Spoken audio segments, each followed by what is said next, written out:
Hey, it's Dusty Showers from creepycreatures.net and Learn to Trap Wildlife, and I'm up on a roof in South Tampa, and I just want to show you the destructive nature of roof rats, also known as ratus ratus, citrus rats, fruit rats, whatever you want to call them rats, but they're roof rats. You can see that some time ago somebody had put screening up here to keep the rats out that were getting in there. However, they just decided to go right in here. It looks like a little bit of termite damage to make it a little easier for them, but you can clearly see that that is a rat opening made obvious by those chew marks. So even if that's termite damage right on the board itself there, on the side there, that's 100% chewing from rats. So no doubt about it that there are roof rats going in there. Now here's the way we set it up. We put a piece of paper in there, which is called marking the hole. So we mark the hole to tell us if there's any activity.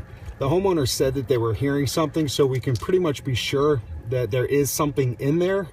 However, it serves two purposes. So if the rat came out last night, say got eaten by an owl, maybe there's only one rat and there's no more problems. The number two thing, which is one of the reasons why I call this logical trapping, and most pest control guys don't do this, but it just seems so logical, that if we come back and that paper is not disturbed, but the homeowner is still saying that they hear something in the attic, that means that we missed something. So we have to go back over the house and figure out where an opening is that we missed, because the rats are going to come in and out just about every day. The other logical part of this is rats come out and they walk along structures.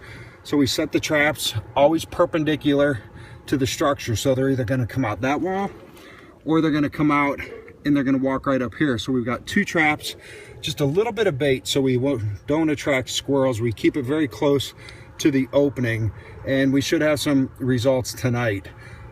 Rats are the only animal where I use lethal traps, and that serves two reasons. Number one, rats are a commensal pest, and people do not want you relocating rats to their property.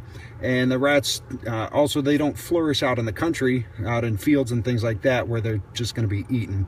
The other reason is trapping live can be an additional cost, and people do not want to pay that. These are the only traps I use, Victor's. I just get mine at Home Depot.